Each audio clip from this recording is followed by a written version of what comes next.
Ladies and gentleman, ಸಚಿವ ಸಂಪುಟದ ಕೂಗು ಈಗ ಬೆಂಗಳೂರನ್ನು ದಾಟಿ ದೆಹಲಿಗೆ ಹೋಗಿ ಅಲ್ಲಿ ಕೂಗು ಕೇಳಿಸಿ ಈಗ ಬೀಡು ಬಿಟ್ಟುಬಿಟ್ಟಿದೆ. ಹಲವಾರು ಜನ ಹಿರಿಯ ಸೀನಿಯರ್ಸ್ ಶಾಸಕರೇನಿದ್ದಾರೆ ಅವರು ದೆಹಲಿಗೆ ಹೋಗಿ ಕೂತು ಬಿಟ್ಟಿರ್ತಕ್ಕಂಥದ್ದು. ಇದರಿಂದ ಬೇರೆ ಬೇರೆ ರೀತಿಯ ಕ್ಯಾಲ್ಕುಲೇಷನ್ಸ್ಗಳನ್ನು ಲೆಕ್ಕ ಹಾಕಲಾಗ್ತಾ ಇದೆ.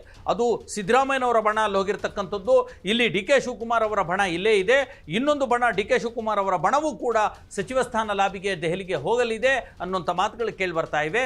ಈ ನಡುವೆ ಡಿ ಕೆ ಶಿವಕುಮಾರ್ ಅವರು ಯಾರು ದೆಹಲಿಗೆ ಹೋಗಿ ಕೂತಿದ್ದಾರೋ ಅವರ ವಿರುದ್ಧ ವಾರ್ನಿಂಗ್ ಕೊಡೋ ರೀತಿಯಲ್ಲಿ ಮಾತನಾಡಿದ್ದಾರೆ, ಧಮಕಿ ಹಾಕೋ ರೀತಿಯಲ್ಲಿ ಮಾತನಾಡಿದ್ದಾರೆ.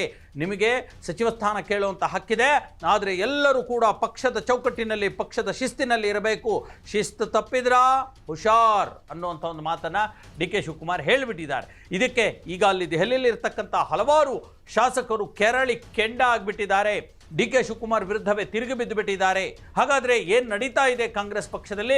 ಡಿ ಕೆ ಶಿವಕುಮಾರ್ ಮತ್ತು ಈಗ ದೆಹಲಿಗೆ ಹೋಗಿರ್ತಕ್ಕಂಥ ಸೀನಿಯರ್ ಶಾಸಕರ ನಡುವೆ ಏನು ನಡೀತಾ ಇದೆ ಅನ್ನೋದ್ರ ಕುರಿತಂತೆ ನಾನು ನಿಮಗೆ ಹೇಳ್ತೀನಿ. ನೀವು ನೋಡ್ತಾ ಇದ್ದೀರಾ ನೆಲ ಜಲ ಭಾಷೆಗಾಗಿ ಪ್ರಾಮಾಣಿಕ ಪತ್ರಿಕೋದ್ಯಮ, ನಿಮ್ಮ ಫೋಕಸ್ ಟಿವಿ. ಇದು ಎಕ್ಸ್ಪ್ಲೈನರ್, ನಾನು ಹಬೀಬ್ ದಂಡಿ. ಎಲ್ಲ ಹೋಗಿದ್ದಾರೆ, ಸಿಎಂ ಏನೋ ಹೇಳಿದ್ದಾರೆ, but all of them should maintain discipline. Party ಶಿಸ್ತನ್ನ ಎಲ್ಲರೂ ಕೂಡ ಮೇಂಟೈನ್ ಮಾಡಬೇಕು, ಪಾರ್ಟಿಗೆ ಗೌರವ ಕೊಡಬೇಕು. ಬರೀ ಮೀಡಿಯಾ ಮುಂದೆ ಕೂತ್ಕೊಂಡು ಪಾರ್ಟಿ ಹೆಸರನ್ನ ಹಾಳು ಮಾಡಬಾರ್ದು. ಮುಂದಕ್ಕೆ ಎಲ್ಲರ ಭವಿಷ್ಯನೂ ಕೂಡ ಪಕ್ಷದಲ್ಲಿದೆ. ಎಸ್ ವೀಕ್ಷಕರೇ, ಸೀನಿಯರ್ ಶಾಸಕರು ದೆಹಲಿಗೆ ಹೋಗಿ 2-3 ದಿನಗಳಷ್ಟೇ ಕಳೆದಿದೆ. ಈಗ ನೋಡಿ, ಅಲ್ಲಿ ಬೇರೆ ಬೇರೆ ರೀತಿಯ ಪ್ರತಿಕ್ರಿಯೆಗಳು ಬರ್ತಾ ಇವೆ. ಯಾವಾಗ ಈ ಹಿರಿಯ ಶಾಸಕರು ಬೇಳೂರು ಗೋಪಾಲಕೃಷ್ಣ, ಟಿ ಬಿ ಜಯಚಂದ್ರ, ಈ ಥರದ ಒಂದಷ್ಟು ಜನ ಹಿರಿಯ ಶಾಸಕರು ಈಗಾಗಲೇ ದೆಹಲಿಯಲ್ಲಿ ಹೋಗಿ ಬಿಡು ಬಿಟ್ಟಿರ್ತಕ್ಕಂಥದ್ದು ನಮ್ಮೆಲ್ಲರಿಗೂ ಗೊತ್ತು. ಅವರ ಈ ದೆಹಲಿ ಪ್ರವಾಸಕ್ಕೆ ಸಂಬಂಧಪಟ್ಟ ಹಾಗೆ ಡಿ ಕೆ ಶಿವಕುಮಾರ್ ಎಚ್ಚರಿಕೆಯ ಗಂಟೆಯನ್ನು ಬಾರಿಸಿದ್ದಾರೆ. ಅವರಿಗೆ ನೇರವಾಗಿ ಒಂದು ರೀತಿಯ ವಾರ್ನಿಂಗ್ ಮಾಡಿರ್ತಕ್ಕಂಥದ್ದು ಡಿ ಕೆ ಶಿವಕುಮಾರ್, ಕೆಪಿಸಿಸಿ ಅಧ್ಯಕ್ಷರಾಗಿ, DCM ಆಗಿ. ಹಾಗಾಗಿ ಡಿ ಕೆ ಶಿವಕುಮಾರ್ ಅವರ ಮಾತು ಇವತ್ತು ಹೆಚ್ಚು ಚರ್ಚೆಗೆ ಬರ್ತಾ ಇರತಕ್ಕಂಥದ್ದು. ಅವರು ಹೇಳ್ತಾರೆ, ಯಾವುದೇ ಕಾರಣಕ್ಕೆ ಪಕ್ಷದ ಒಂದು ವರ್ಚಸ್ಸಿಗೆ ಧಕ್ಕೆ ಆಗುವಂಥ ಕೆಲಸವನ್ನು ಯಾವ ಶಾಸಕರು ಮಾಡಬಾರ್ದು. ಪಕ್ಷ ನಿಷ್ಠೆಯ ಒಳಗಡೆ ಇಟ್ಕೊಂಡು ಕೆಲಸ ಮಾಡಬೇಕು, ಬೇಡಿಕೆಗಳನ್ನು ಇಡಬೇಕು, ಪಕ್ಷವನ್ನು ಮೀರಿ ಯಾರು ಹೋಗಬಾರ್ದು. ಜೊತೆಗೆ ಮಾಧ್ಯಮದವರ ಮುಂದೆ ಬಾಯಿಗೆ ಬಂದ ಹಾಗೆ ಮಾತನಾಡಬಾರ್ದು ಯಾವ ಶಾಸಕರಾಗಲಿ. ಯಾಕಂದರೆ ಮುಂದಿನ ರಾಜಕೀಯದ ಭವಿಷ್ಯ, ಆಯಾ ಶಾಸಕರ ರಾಜಕೀಯದ ಭವಿಷ್ಯ ಮಾಧ್ಯಮಗಳಿಂದ ನಿರ್ಧಾರ ಆಗಲ್ಲ, ಪಕ್ಷದಿಂದ ನಿರ್ಧಾರ ಆಗುತ್ತೆ. ಮುಂದಿನ ಎಲೆಕ್ಷನ್ಗೆ ಟಿಕೆಟ್ ಕೊಡಬೇಕಾದ್ರೆ ಅದು ಮಾಧ್ಯಮದಿಂದ ಕೊಡಿಸೋದಕ್ಕೆ ಸಾಧ್ಯ ಇಲ್ಲ, ಪಕ್ಷ ಕೊಡಬೇಕಾಗುತ್ತೆ. ಹಾಗಾಗಿ ಎಚ್ಚರಿಕೆ ಇಟ್ಕೊಂಡು ಮುಂದಡಿ ಇಡಲಿ ಅನ್ನುವಂಥ ಒಂದು ಎಚ್ಚರಿಕೆಯನ್ನು ಕೂಡ, ವಾರ್ನಿಂಗನ್ನು ಕೂಡ ಡಿ ಕೆ ಶಿವಕುಮಾರ್ ಮಾಡಿಬಿಟ್ಟಿದ್ದಾರೆ. ಈ ವಾರ್ನಿಂಗ್ ನೇರವಾಗಿ ಈಗ ದೆಹಲಿಗೆ ಹೋಗಿರ್ತಕ್ಕಂಥ ಸುಮಾರು 40 ಜನ ಹಿರಿಯ ಶಾಸಕರಿಗೆ ಡೈರೆಕ್ಟ್ ವಾರ್ನಿಂಗ್ ಅನ್ನೋ ಥರದಲ್ಲಿ ಗಮನಿಸಲಾಗ್ತಾ ಇದೆ ಮತ್ತು ಅದನ್ನು ಲೆಕ್ಕ ಹಾಕಲಾಗ್ತಾ ಇದೆ. ಸುಮ್ಮನಿರ್ತಾರಾ ಹಿರಿಯ ಶಾಸಕರು? ಅವರು ಕೂಡ 2, 3, 4, 5, 6 ಬಾರಿ ಒಂದು ಶಾಸಕರಾಗಿರ್ತಕ್ಕಂಥವ್ರು. ಜೊತೆಗೆ ಎಷ್ಟೋ ಜನ ಶಾಸಕರು ಡಿ ಕೆ ಶಿವಕುಮಾರ್ಗೂ ಕೂಡ ಒಂದು ರೀತಿ ನೇರ ವಾಗ್ದಾಳಿಯನ್ನು ನಡೆಸುವಂಥ ಛಾತಿ ಉಳ್ಳಂಥ ಶಾಸಕರೇ ಇರ್ತಕ್ಕಂಥದ್ದು. ಹಾಗಾಗಿ ಅವರು ಕೂಡ ರೀಕೌಂಟರನ್ನು ಡಿ ಕೆ ಶಿವಕುಮಾರ್ಗೆ ಕೊಟ್ಟಿದ್ದಾರೆ. ಡಿ ಕೆ ಶಿವಕುಮಾರ್ ಕೆಪಿಸಿಸಿ ಅಧ್ಯಕ್ಷರಷ್ಟೇ, ಅವರು ಈ ರೀತಿ ಎಲ್ಲ ಧಮಕಿ ಹಾಕಬಾರ್ದು, ಇದೆಲ್ಲ ನಡೆಯಲ್ಲ. ನಾವು ಯಾವುದೇ ಬಡಿದಾಟಕ್ಕೆ ಅಥವಾ ಬಣ ರಾಜಕೀಯಕ್ಕೆ ಬಂದಿಲ್ಲ. ನಾಯಕತ್ವದ ಬದಲಾವಣೆಯ ವಿಚಾರ ನಮಗೆ ಬೇಕೇ ಆಗಿಲ್ಲ, ನಮಗೆ ಗೊತ್ತೇ ಇಲ್ಲ. ನಾವು ಶಾಸಕರಾಗಿದ್ದೀವಿ, ಹಿರಿಯ ಶಾಸಕರಾಗಿದ್ದೀವಿ. ಈಗಾಗಲೇ ಸರ್ಕಾರ 3 ವರ್ಷ ಕಳೆದುಬಿಟ್ಟಿದೆ. ಇರತಕ್ಕಂಥ 2 ವರ್ಷದಲ್ಲಿ ನಮಗೆ ಸಚಿವ ಸ್ಥಾನದ ಅವಕಾಶ ಕೊಡಿ, ಯಾಕೆ ನಾವು ಅರ್ಹರಲ್ವಾ ಅನ್ನುವಂಥ ಒಂದು ಮಾತನ್ನು ಹೇಳ್ತಾ ಇರ್ತಕ್ಕಂಥದ್ದು ಆ ಹಿರಿಯ ಶಾಸಕರು. ಜೊತೆಗೆ ಡಿ ಕೆ ಶಿವಕುಮಾರ್ ಈ ರೀತಿಯ ಧಮಕಿಯನ್ನು ಹಾಕೋದನ್ನು ಬಿಡಬೇಕು, ಅವರು ಕೆಪಿಸಿಸಿ ಅಧ್ಯಕ್ಷರಷ್ಟೇ ಅನ್ನುವಂಥ ಮಾತನ್ನು ಹೇಳ್ತಿದ್ದಾರೆ. ಅಂದರೆ ನೀವು ಕೂಡ ಆ ಅಧ್ಯಕ್ಷಗಿರಿ ಬಿಟ್ಟರೆ ನೀವು ಕೂಡ ನಮ್ಮ ಥರ ಶಾಸಕರಷ್ಟೇ ಅಲ್ವಾ, ನಾವು ಜನರಿಂದ ಆಯ್ಕೆಯಾಗಿ ಬಂದಿಲ್ವಾ ಅನ್ನುವಂಥ ಒಂದು ಮಾತನ್ನು ಹೇಳ್ತಾ ಇರ್ತಕ್ಕಂಥದ್ದು. ಈ ಥರದ ಹೇಳಿಕೆಯನ್ನು ಕೊಡ್ತಾ ಇರೋರು ಯಾರು ಅಂದರೆ ಆಶ್ಚರ್ಯ ಆಗುತ್ತೆ. ಬೆಳಗಾವಿಯ ರಾಯಭಾಗದ ಶಾಸಕ ಅಶೋಕ್ ಪಟ್ಟಣ್.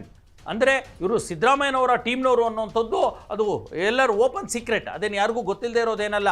ಯಾವಾಗ ಡಿ ಕೆ ಶಿವಕುಮಾರ್ ಈ ರೀತಿಯ ವಾರ್ನಿಂಗನ್ನು ಶಾಸಕರಿಗೆ ಕೊಟ್ಟರೋ ಅವಾಗ ಅಶೋಕ್ ಪಟ್ಟಣ್ ಹೊರಗಡೆ ಬಂದು ಹೇಳ್ತಾರೆ, ಯಾವುದೇ ರೀತಿಯಲ್ಲಿ ಈ ರೀತಿಯ ಧಮಕಿಯನ್ನು ಹಾಕಬಾರ್ದು ಅನ್ನುವಂಥ ಒಂದು ಮಾತನ್ನು ಹೇಳ್ತಿದ್ದಾರೆ. ನಾವು ಯಾವುದೇ ರೀತಿಯ ಭಿನ್ನಮತವನ್ನು ಕೂಡ ಮಾಡೋಕ್ಕೆ ಬಂದಿಲ್ಲ.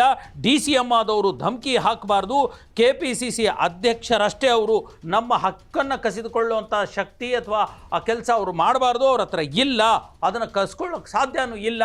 ಅನ್ನುವಂಥದ್ದು. ಅಂದರೆ ಸಚಿವಗಿರಿ ಮಂತ್ರಗಿರಿಯನ್ನು ಕೇಳುವಂಥದ್ದು ಅವ್ರು ಕಸಿದುಕೊಳ್ಳೋಕೆ ಸಾಧ್ಯ ಇಲ್ಲ ಅನ್ನೋವಂಥದ್ದು. ಇನ್ನೊಬ್ಬ ಶಾಸಕ ಹೇಳ್ತಾರೆ, ಬೇಳೂರು ಗೋಪಾಲಕೃಷ್ಣ, ಭಿನ್ನಮತ ಚಟುವಟಿಕೆಯನ್ನು ಮಾಡೋಕೆ ನಾವಿಲ್ಲಿಗೆ ಬಂದಿಲ್ಲ ಕಣ್ರಿ ಅನ್ನುವಂಥದ್ದು ನೇರವಾಗಿ ಡಿ ಕೆ ಶಿವಕುಮಾರಿಗೆ ಹೇಳುವಂಥದ್ದು. ಡಿ ಕೆ ಹೇಳಿಕೆ ಏನು ಕೊಟ್ಟಿದ್ದಾರೆ, ವಾರ್ನಿಂಗ್ ಮಾಡಿರೋದು ಅದು ಸರಿಯಲ್ಲ, ಅವ್ರು ಹಾಗೆ ನಮ್ಮನ್ನು ವಾರ್ನ್ ಮಾಡಬಾರ್ದು, ನಾವೇನು ನಿನ್ನೆ ಮೊನ್ನೆ ಒಂದು ಶಾಸಕರಾಗಿರ್ತಕ್ಕಂಥವ್ರು ಅಲ್ಲ ಅನ್ನುವಂಥದ್ದು. ಜೊತೆಗೆ ಯಾವುದೇ ರೀತಿಯ ಪಕ್ಷದ ಭಿನ್ನಮತ ಚಟುವಟಿಕೆಗೆ ಬಂದಿಲ್ಲ, ನಾವು ಬಂದಿರತಕ್ಕಂಥದ್ದು ನಾಯಕತ್ವದ ಭಿನ್ನಾಭಿಪ್ರಾಯಕ್ಕೂ ಅಲ್ಲ, ನಮ್ಮ ಹಕ್ಕನ್ನು ಕೇಳೋದಕ್ಕೆ ಬಂದಿದ್ದೀವಿ ಅನ್ನೋಂಥ ಮಾತನ್ನು ಹೇಳ್ತಾರೆ. ಇದ್ರ ಜೊತೆಗೆ ಶಾಸಕ ನಾರಾಯಣ ಸ್ವಾಮಿ ಇನ್ನೊಂದು ಮಾತನ್ನು ಹೇಳ್ತಾರೆ, ಯಾವುದೇ ಪಕ್ಷ ವಿರೋಧಿ ಚಟುವಟಿಕೆಯನ್ನು ನಾವು ಮಾಡಿಲ್ಲ, ನಾವು ಮಾಡ್ತಾ ಇಲ್ಲ, ನಾವು ಬಂದಿರೋದು ನಮ್ಮ ಹಕ್ಕನ್ನು ಕೇಳೋದಕ್ಕೆ.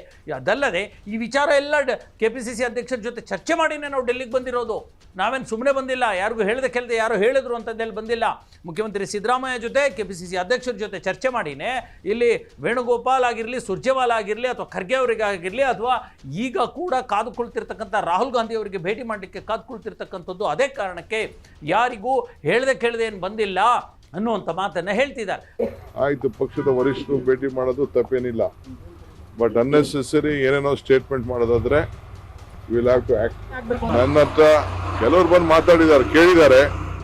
ನಾನು ಆಯ್ತಪ್ಪ, ನಿಮ್ಮ ಹೋಗಿ ಕೇಳೋದ್ರಲ್ಲಿ ನೀವೆಲ್ಲ ಮಂತ್ರಿಗಳಾಗಬಾರ್ದು ಅನ್ನೋದೇನಿಲ್ಲ, ಫಸ್ಟ್ ಟೈಮರು ಆಗಬಾರ್ದು ಅಂತೇನಿಲ್ಲ, ಫಸ್ಟ್ ಟೈಮರು ಆಗಬೇಕು, ಸೆಕೆಂಡ್ ಟೈಮರು ಆಗಬೇಕು, ಹಿಂದೆ ಎಲ್ಲ ನಡೆದಿದೆ. ಈಗ ಈ ಏಪ್ರಿಲ್ 16ರಿಂದ ಮತ್ತೆ ಸಂಸತ್ ಅಧಿವೇಶನ ಶುರುವಾಗುತ್ತೆ. ರಾಹುಲ್ ಗಾಂಧಿ ಸಿಗ್ತಾರೆ, ಅವ್ರ ಜೊತೆ ಮಾತಾಡ್ಕೊಂಡೆ ಫೈನಲ್ ಮಾಡ್ಕೊಂಡು ಹೋಗೋಣ ಅನ್ನುವಂಥ ಒಂದು ಮಾತನ್ನು ಅವರು ಹೇಳ್ಕೊಂಡು ಬಂದಿರತಕ್ಕಂಥದ್ದು. ಹಾಗಾಗಿ ಇದು ಡಿ ಕೆ ಶಿವಕುಮಾರ್ ಮತ್ತು ಏನು ದೆಹಲಿಗೆ ಹೋಗಿದ್ದಾರೆ ಸಚಿವರು, ಅವರಿಬ್ಬರ ನಡುವಿನ ಜಟಾಪಟಿಗೆ ಕಾರಣವಾಗಿರ್ತಕ್ಕಂಥದ್ದು. ಅವರು ಈ ಮಾತಿನ ಅರ್ಥ, ಡಿ ಕೆ ಧಮಕಿಗೆ ಈ ಶಾಸಕರ್ಯಾರು ಹೆದರೋ ಥರ ಕಂಡು ಬರ್ತಾ ಇಲ್ಲ, ಉಲ್ಟಾ ಡಿ ಕೆ ಶಿವಕುಮಾರ್ಗೆ ಡಿಚ್ಚಿ ಹೊಡೆಯೋ ಪರಿಸ್ಥಿತಿ ನಿರ್ಮಾಣವಾಗಿದೆ. ಡಿ ಕೆ ಶಿವಕುಮಾರ್ ವಿರುದ್ಧನೇ ಅವರು ಹೇಳಿಕೆಗಳನ್ನು ಕೊಡ್ತಿದ್ದಾರೆ, ಹೀಗೆಲ್ಲ ನಮಗೆ ಹೆದರ್ಸೋಕೆ ಬರಬೇಡಿ, ಧಮಕಿ ಹಾಕಕ್ಕೆ ಬರಬೇಡಿ, ಇವೆಲ್ಲ ನಡೆಯಲ್ಲ ಅನ್ನೋ ಥರದ ಮಾತುಗಳನ್ನು ಆಡ್ತಿದ್ದಾರೆ. ಹಾಗಾಗಿ ಈ ಸಂಪುಟ ವಿಸ್ತರಣೆ ಅಥವಾ ಈ ಸಚಿವಗಿರಿ, ಈ ಮಂತ್ರಿ ಸ್ಥಾನದ ಆಸೆ ಮತ್ತು ಈ ಹೋರಾಟ ಎತ್ತ ಕಡೆ ಹೋಗ್ತಾ ಇದೆ. ಏನೆಲ್ಲ ಅವಾಂತರಗಳನ್ನು ಕಾಂಗ್ರೆಸ್ ಪಕ್ಷದಲ್ಲಿ ಮತ್ತು ಸರ್ಕಾರದಲ್ಲಿ ಹುಟ್ಟು ಹಾಕಬಹುದು ಅನ್ನುವಂಥದ್ದು ದೊಡ್ಡ ಕುತೂಹಲ ಮೂಡಿದೆ. ಒಂದಷ್ಟು ಜನ ಹೇಳ್ತಾರೆ, ಡೆಲ್ಲಿಗೆ ಹೋಗಿರ್ತಕ್ಕಂಥವ್ರಲ್ಲಿ ಮ್ಯಾಕ್ಸಿಮಮ್ ಸಿದ್ದರಾಮಯ್ಯನವ್ರು ಬಣದವ್ರು ಇದ್ದಾರೆ ಅನ್ನೋವಂಥದ್ದು. ಹಂಗಂತ ಏನು ಬೇರೆಯವರು ಡಿ ಕೆ ಶಿವಕುಮಾರ್ ಬಣದವರು ಏನು ಹೋಗಿಲ್ಲ ಅಂತದ್ದಲ್ಲ, ಅವರು ಕೂಡ ಹೋಗಿದ್ದಾರೆ. ಅವರು ಕೂಡ ಈ 40 ಜನ ಏನು ಸೀನಿಯರ್ MLAsಗಳಿದ್ದಾರೆ ಅವ್ರ ಲಿಸ್ಟಲ್ಲೂ ಇರ್ತಕ್ಕಂಥವ್ರು. ಹಾಗಾಗಿ ಈ ಸದ್ಯಕ್ಕೆ ಈ ಪರಿಸ್ಥಿತಿ ಏನು, ಡಿ ಕೆ ಶಿವಕುಮಾರ್ ಅದ್ಯಾಕೆ ಧಮಕಿ ಹಾಕಿದ್ರು ಗೊತ್ತಿಲ್ಲ, ಅವರಿಗೆ ರೀಕೌಂಟರ್ ಕೊಡುವಂಥ ಕೆಲಸವನ್ನು ಇದೇ ಶಾಸಕರು ಮಾಡ್ತಾ ಇದ್ದಾರೆ. ಹಾಗಾಗಿ ಇದು ಬಣಬಡಿದಾಟ ಅಥವಾ ಈ ಕುರ್ಚಿ ಕಿತ್ತಾಟ ಮತ್ತಷ್ಟು ದೊಡ್ಡ ಮಟ್ಟದಲ್ಲಿ ಉಲ್ಬಣ ಆಗಿ ಕಾಂಗ್ರೆಸ್ ಪಕ್ಷಕ್ಕೆ ಎಫೆಕ್ಟ್ ಆಗುತ್ತಾ ಅನ್ನುವಂಥದ್ದನ್ನು ಕಾದು ನೋಡಬೇಕಿದೆ. ವೀಕ್ಷಕರೇ, ಇದಾಗಿತ್ತು ಇವತ್ತಿನ ಎಕ್ಸ್ಪ್ಲೇನರ್. ಮುಂದಿನ ಮತ್ತೊಂದು ವಿಚಾರದೊಂದಿಗೆ ಮತ್ತೆ ಬರ್ತೀನಿ. ಅಲ್ಲಿವರೆಗೂ ನೋಡ್ತೀರಿ ಫೋಕಸ್ TV.